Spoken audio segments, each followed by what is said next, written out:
வணக்கம். உங்கள் எலக்ட்ரிஷியன் ஜெயக்குமார், கடம்பத்தூர்.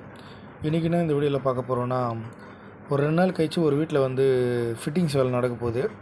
நம்ம ஒரு வீடு ஒயரிங் பண்ணியிருக்கோம். அது கஸ்டமர் ஃபோன் பண்ணி சுவிட்சு, அப்புறம் சாக்கெட்டு, ஃபேன் ரெகுலேட்டரு அதெல்லாம் மார்க் பண்ணி கொடுக்க சொன்னாங்க. இது என் ஐடியாவில் நான் எப்படி மார்க் பண்ணுறேன்னு சொல்லிட்டு தான் சொல்ல போகிறேன். அதாவது எப்படின்னா, கரெக்டாக எத்தனை சுவிட்சு, எத்தனை சாக்கெட்டு கரெக்டாக அப்படி மார்க் பண்ண போகிறேன். எதுவுமே எக்ஸ்ட்ரா இல்லாமல். ஏன்னா ஆரம்ப கட்ட காலத்தில் நம்ம மார்க் பண்ணாமல் தோராயமாக சொல்லியிருப்போம். அந்த மாதிரி தோராயமாக சொல்லி நிறைய வீட்டில் மீந்து போயிருக்கோம். அப்புறம் வேஸ்ட்டாக வாங்கி இது போல் பண்ணிட்டேப்பான்னு சொல்லுவாங்க. அதாவது இந்த வீடியோவை தெரிஞ்ச நண்பர்கள் ஃபுல்லாக பார்க்க தேவையில்ல. நான் இப்படி தான் பண்ணுறேன், நான் ஆல்ரெடி இப்படி தானே பண்ணுறேன், இந்த வீடியோ எதுக்கு பார்க்கணும்னு சொல்கிறவங்க மேலே தள்ளிட்டு போயினே இருங்க. ஏன்னா நம்ம வீடியோவை நிறைய பிகினர்ஸ், அதாவது இப்போ தான் எலக்ட்ரிக்கல் கற்றுக்குறாங்க, அவங்களாம் நம்ம நிறைய வீடியோ பார்க்குறாங்க. அவங்களுக்கோசம் இந்த வீடியோவை அந்த வீட்டில் மொத்தம் எத்தனை மாடல் வச்சுருக்கோம், எத்தனை சுவிட்ச் பாக்ஸ் இருக்குதுன்னு சொல்லிட்டு மார்க் பண்ணிப்போம். இப்போது தோராயமாக ஒரு 12 மாடலில் 6 பாக்ஸ் வச்சுருக்கோம். 8 மாடலில் அந்த மாதிரி ஃபுல்லாக மார்க் பண்ணிவிட்டு, அந்த 12 மாடலில் மொத்தம் எத்தனை சுவிட்ச் பிடிக்கும்னு சொல்லிட்டு நான் மார்க் பண்ணுவேன். 72, அதாவது 12 × 6 போட்டு அது எவ்வளோ வருதோ 72. அதுபோல் எல்லாத்தையும் போட்டுப்பேன். மொத்தம் டோட்டலாக எவ்வளோ வருதோ அதையும் போட்டுப்பேன்.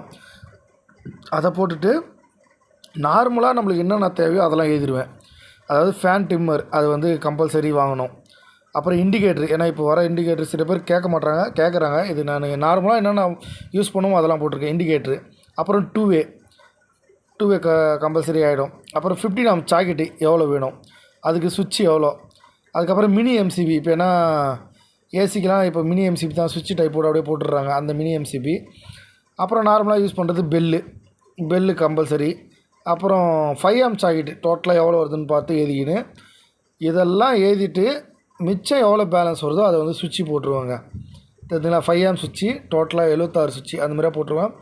நீங்கள் டவுட்டாக இருந்தால் இது 143 வருதுல்ல, இது எல்லாத்தையும் கூட்டி பாருங்கள், 149 வரும். ஓகேவா? 149 வரும். அப்புறம் இதில் ஒரு நார்மலாக ஒரு 5 ஆம் சுவிட்சில் ஒரு 5 எக்ஸ்ட்ரா போட்டிருப்பேன். சாக்கெட்டில் ஒரு 5 எக்ஸ்ட்ரா போட்டிருப்பேன். 15 ஆம்ஸில் 2 எக்ஸ்ட்ரா போடுவேன். அப்புறம் வாங்க முடியாது, ஏன்னா ஒரு மாடல் கிடைக்காதுங்க லோக்கலில். அதுக்கோசம் கொஞ்சம் அதிகமாக போடுவேன். இந்த வீடியோ ஃபுல்லாக பார்த்துட்டு நாளைக்கு என்ன வீடியோ வேணும்னு சொல்லிட்டு கூட கமெண்ட் பண்ணுங்கள். நாளைக்கு என்ன வீடியோ வேணும்னு சொன்னீங்கன்னா அந்த வீடியோவை நான் எடுத்து போடுறேன். நன்றி. இந்த வீடியோ பிடிச்சிருந்தால் லைக் பண்ணுங்கள், ஷேர் பண்ணுங்கள், கமெண்ட் பண்ணுங்கள். மறக்காமல் உங்கள் புது எலக்ட்ரிஷியன்களுக்கு இதை நிறைய பேருக்கு ஷேர் பண்ணி விடுங்க. நன்றி, வணக்கம்.